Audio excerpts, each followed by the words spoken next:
Hello, my name is Blake Ilan. I use he, him, his pronouns. If you saw the last name Bonkowski on anything, my name changed last year. They're still working on fixing it in the system. You'll see that behind me. But I got married, so my last name changed. It's lovely to meet you all, and very excited to be teaching this course yet again. So I'm going to cut to in a second video of me from the past explaining what this course looks like, and there's gonna be a couple places where things change that I'll jump back in. But the first thing that I'm going to talk about when you see previous me is going to be why this white dude is teaching women and gender studies. So cut to me. So some of the reasons why I feel like it makes sense for me to be teaching women and gender studies, because I took women and gender studies as an undergraduate student, and the way of thinking and the way of learning that we have in this subject just really resonates with me. And I think that as you learn how women gender studies scholars think, it can really help shape a lot of different aspects of your life. I find it really impactful in my personal life. I find it really useful in my professional life, and we'll talk about that throughout the semester. I also think this works because I was a student who was once in your shoes.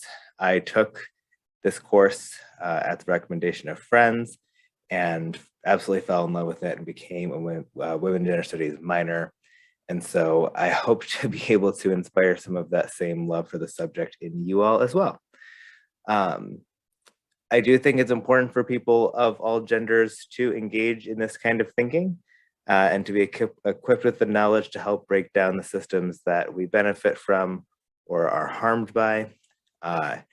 And I think those of us who carry a lot of privilege, people like myself, white dudes walking around in the world, we need to learn about how that privilege impacts others, impacts ourselves, how we could be doing better as individuals, how we could be holding each other more accountable, and in ways that we may belong to groups that are marginalized. We also need to learn about what is done to us, how we can better advocate for ourselves, and to be carriers of the histories of these things for ourselves and our own benefit, depending on our identities. So a little bit of something for everyone. I think it's also important to note that women and gender studies as a subject aims to break down traditional hierarchies and stereotypes, which allow us to see value in experiences such as mine as ways of acquiring knowledge. And so you'll see this throughout the course that we have readings from a lot of different types of folks. And we have really scholarly sources that are in books that are just studies. We have anthologies from people talking about their lived experiences. We have YouTube videos that are really professionally done and people just sitting in their living room. And all of these are ways that this subject values as important information and as valid ways of learning. And so I think that also applies to me. I am someone who uses women's gender studies concepts and the things I've learned through the subject in my everyday life. And that's way of acquiring this knowledge as well.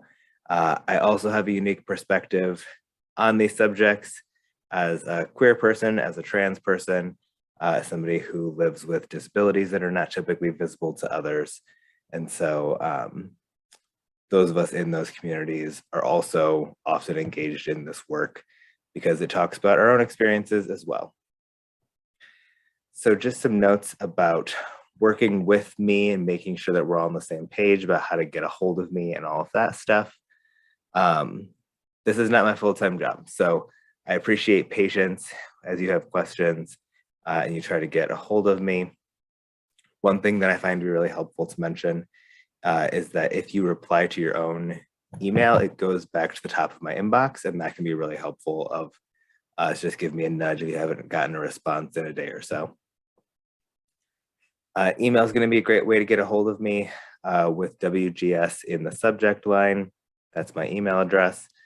And if you have any super urgent needs, you can reach me by phone at this number here. All of the OU phone numbers start with 248-370. And then my last four digits is 4333. And if you are late on something because of my response time issues, then I'll make sure that I make accommodations for that. All right, so we're going to go ahead and talk through the course and how this is going to work. So for folks who may not have been in online asynchronous courses before, online asynchronous means that there is no specific meeting time, that there's deadlines usually at the same point every week, which is pretty much what we have here. And oftentimes in asynchronous courses, there won't be any sort of video lecture component, and all of that time that we would expect you to be in class will get converted into stuff like readings or stuff like extra assignments. So a lot of times online asynchronous courses can feel like extra work because the conversion of sitting in the classroom time to actively working time, it's not the same part of your brain, and it doesn't feel the same, and it doesn't function the same. And so I've tried to find ways to strike a balance here to make sure that you're getting all the information that you need, but without giving you so much work that it makes it harder for you to engage in it. I really want this to not be something that you're super stressed about each week. And if you're having problems with that, I definitely want to talk about it. Generally, there's like this formula that says in regular classes, if you have 4 hours a week in class, 4-credit class, we can expect up to 8 hours of homework per week. I think that's a bit too much. So each week for this class, you're going to have 1 to 2 hours of video like this, where I'm going through slides. You'll also be assigned 1 to 2-ish hours of reading and videos per week. Some weeks have videos, some weeks won't. This is going to roughly translate to that 4 hours of instruction that you would normally get in an in-person section of this course. You've got weekly assignments, and I think that's the part that if you're just looking at the course, it's going to look the most overwhelming, is that you have a reflection to do every single week. Those are pretty short, and they are basically to help you keep up with the readings so that you can have those readings done throughout the course of the semester, be reflecting on them, thinking about them, having them build up to each other so that you feel really prepared to answer questions on midterm and the final. I really appreciate the way that this course has been built by other instructors to help you do that, to make each piece based on your ability to use what is given to you and to think critically about things more so than memorizing stuff. So I'm hoping that the weekly assignments take you about 2 hours, hopefully a little bit less per week, not including the group project, which depending on when your due date is for that, which we'll talk about, they're hoping that each group member puts in about 8 hours of work for that total.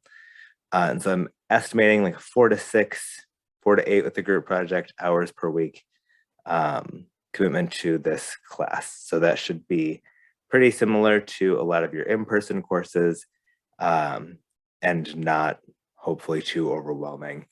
If you find that you're spending significantly more than 6 hours per week on this class, please come talk to me.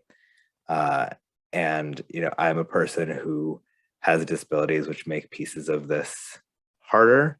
I'm doing these estimates based on what I've seen students communicate to me in the past about times doing stuff, my own experiences.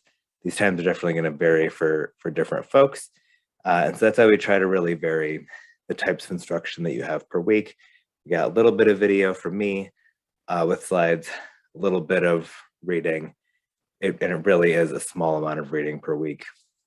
Most of the readings are only a few pages, and then usually some sort of video as well. So for assignments, you're going to have the weekly reflection papers. You're going to have Moodle forums. You're also going to have a group project, and then you have 2 exams, a midterm and a final. It is weighted, but it's also, we've just done the points so that each reflection is 2 points, 20% of your grades, 20 points. Moodle forums, there's 5 of them, 2 points each. So it's not like a complicated weighting system. It's just an easier way of expressing how important those things are in total. We just follow a 100-point system in this class as well. So for your weekly reflection papers, these directions will be on each one. So if we want to take a look at an example.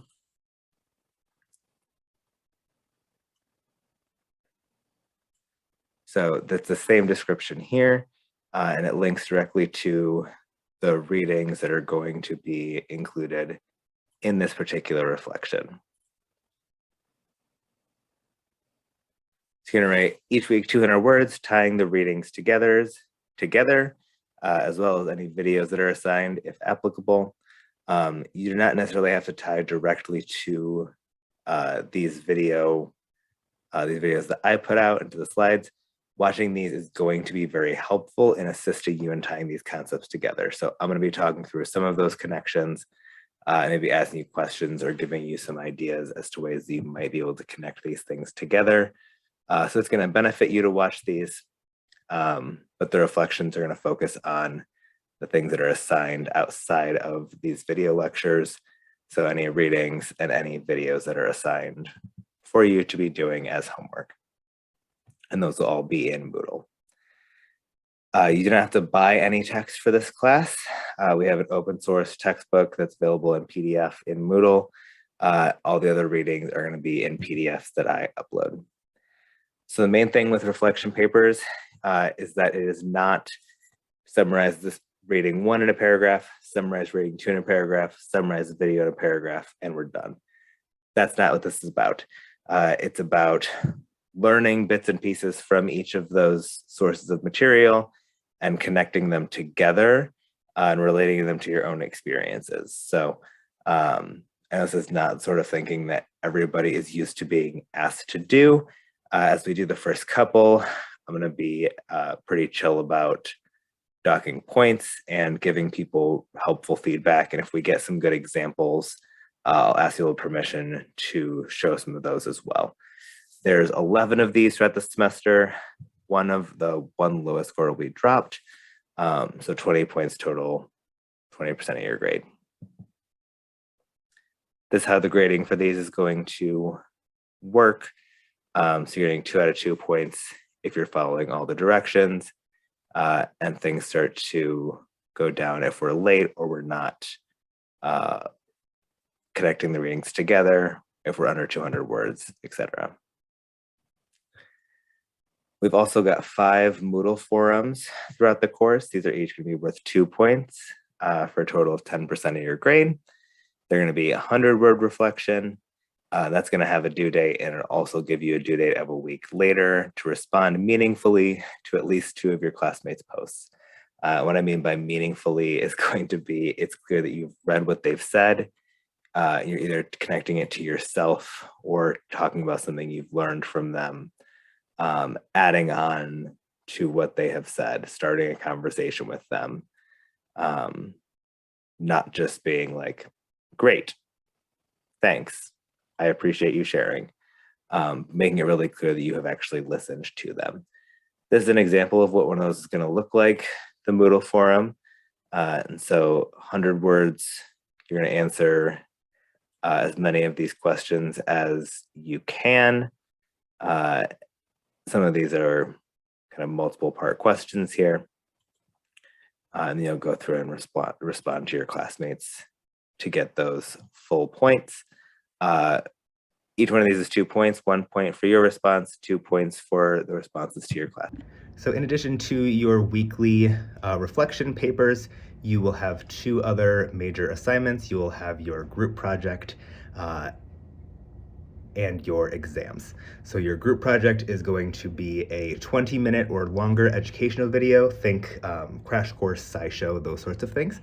You don't have to have editing software. It does not have to be professionally produced.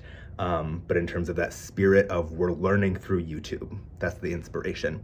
If you're gonna do those in groups, there's a form on Moodle for you to fill out to choose your top 3 topics. So far, every time I've taught this, everybody has gotten one of their top 3. If we can't do that, I'll talk to you and we'll figure it out. But you're gonna pick your top 3 topics. I will then assign the groups, and your projects will be due at the end of March. Historically, the way those have been turned in has looked a little bit different, and so I just wanted to jump in and add that piece about your group project. So 20-minute video, you'll be assigned a group based on your interest in topics, which you'll let me know in Moodle, and those will be due at the end of March. And the other place where things change a little bit is your exams. And so you will have 2 exams, a midterm and a final. They are both essay exams, which you can take home. Everything's at home. It's online asynchronous. But they're in a take-home style. So what that means is that I assign questions. You write short essays answering them, and then you turn that paper in rather than having you sit down and do timed essays. So you might be thinking, well, that's not a test. It's just a paper. So it's still a test. We're asking you to use the concepts from the first half of the course or second half of the course, and to expand on them to show that you understand them. You will get all of the potential questions ahead of time, and then I will select some of those questions that will actually be on the exam. So you'll have at least a week to prepare your responses, and then a week to actually submit those responses for the exam. And so you'll see those when they come up. You'll have midterm and a final. Those are a series of essay questions that you will have time to prepare for, have time to write, and then submit as your midterm and final. You'll also have opportunities for extra credit. So there will be events throughout the semester where if you attend and write a 200-word reflection, you can get 2% added to your grade. You can do up to 3 of those for a total of 6%. If it's becoming clear that you have some sort of extra circumstance, one of the first things that we may recommend is adding to this total the cap that you're allowed to have, so that you could do maybe 8 or 10% of extra credit, but this is where we're going to start with 3 of those per person. If you have other circumstances where we want to use some more extra credit, let's talk about it. Because I want it to be replacing doing the work that we are assigning. But I understand why there are some reasons why we might need to utilize this a bit more. So we'll chat through that if we get there. Okay, so we're going to do just a little bit of content learning today and talk about what women and gender studies is and why we study it and what it means. So a huge key piece here is that women and gender studies starts with acknowledging that much of what we consider to be knowledge comes from men, and the structures that we see as valid ways of forming knowledge are built around the ideas and experiences of men. And so women and gender studies posits that we are missing a whole lot of information here. That if we ask ourselves, what are we missing? What ways of knowing have we not explored? Have we not documented as much? Have we systematically valued as less than? How could we be fuller and better people if we rethought through these systems, starting with ways that they're built to support men more than they're built to support women. And as we'll talk about, expanding beyond sex and gender into lots of other areas as well. So in other words, women and gender studies asks us, what knowledge are we missing if we just listen to straight white cisgender men with socioeconomic privilege? How could things be better if we listened to more voices? How could we positively change the world we live in if we uplift more ideas? It asks us to question how sexism impacts women. How does it impact different women in different ways? How and why do some women fail to acknowledge sexism's impact on themselves and others? It also asks us to think about how sexism impacts men, how gender stereotypes harm men, An example of this is telling men that they shouldn't cry or they shouldn't be vulnerable. How do men benefit from sexism as it harms women? How can men help build a more equitable society? And also how and why we expect people to conform to gender norms in general. How does this contribute to transphobia? Where do non-binary people fit into our social systems? How do we often feel so, why do we often feel so protective of these gender norms? What is it in us that makes us, even those of us who later grow to reject these ideas, so often really struggle with this for so long in ourselves or in judging other people? And those are the sorts of questions that Women in Gender Studies looks to help people explore lots of different answers to. And it also asks us to think about, with all of these sorts of questions, how did the answers change as race, ethnicity, class, sexual orientation, weight, size, disability, religion, and culture, among other factors, are welcomed as factors in these conversations. So not necessarily just seen as things that complicate those in a negative way, but things that complicate those ideas in ways that help us to better understand the reality of different people's experiences. One adjustment that we have to make when we are studying women in gender studies is that we're rarely looking for one particular answer to how or why something exists, but rather to better understand how and why individuals may experience the world differently. All right, some basic terminology here. So your first reading talks about feminism and the ways in which it's often seen as a dirty word or as something that is negative, or we have stereotypes around what a feminist is. And broadly speaking, when we talk about feminism in this course, we're talking about a diverse set of theories and beliefs which center the experiences of women and aim to break down systems of sexism. And most of the feminism that we'll talk about utilize reflexivity. So that's understanding how one's social position influences the ways that they understand the world. It says that as people occupy particular social locations in terms of race, class, ethnicity, gender, sexuality, age, and ability, these multiple identities in combination, all at the same time, shape their social experiences. And so this is why you often hear things like, we can't combat sexism without combating racism, or why it's important for feminism to be trans inclusive, or disability inclusive. Feminisms that we are often seeing today and that we would consider more inclusive feminisms are taking all of these things into account and how they interact with each other.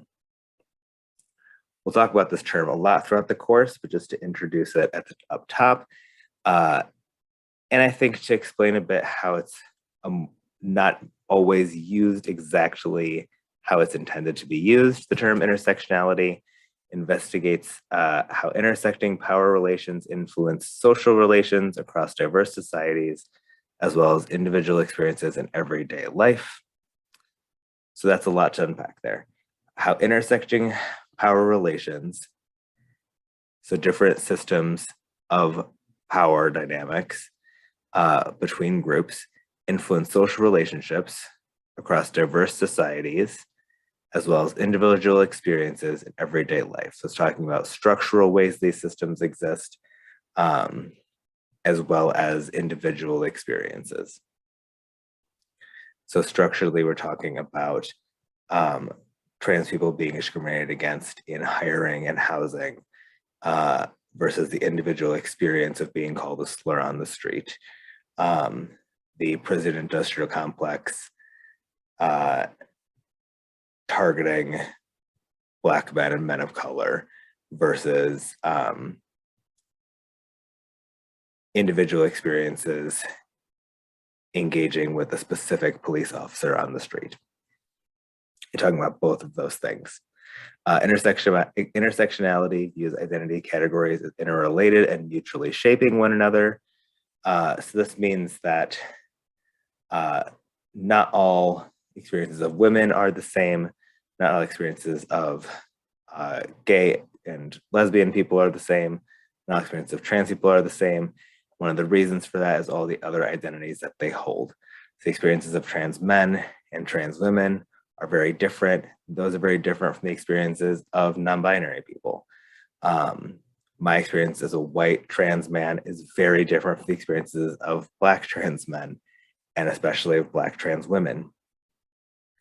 Me as a person whose disabilities are not necessarily often visible is a different experience from trans men and queer men who regularly have issues attending events because they're deaf, hard of hearing, and there's not an interpreter always available. Also, intersectionality is a way of understanding and explaining complexity in the world, in people, and in human experiences. So these are the topics that we're going to explore in the course. We're going to talk about, this is Inter-Women Gender Studies. Next week, we're going to talk about what is oppression. We're going to go into consciousness raising, and then binary systems of sex and gender. So this is giving us the foundations for understanding the sexism piece, the core of where feminist thought has often historically come from. And then we're going to start looking at some of these intersections in particular. So gender and body image, women and work. And I'm back, me from the future here again. So in week 7, we're going to talk about feminist masculinities. Week 8 is going to be your midterm. You'll have a whole week to complete that. We'll talk about that as we go. Week 9, we're going to talk about gendered violence. Week 10 is racism as well as Black feminism.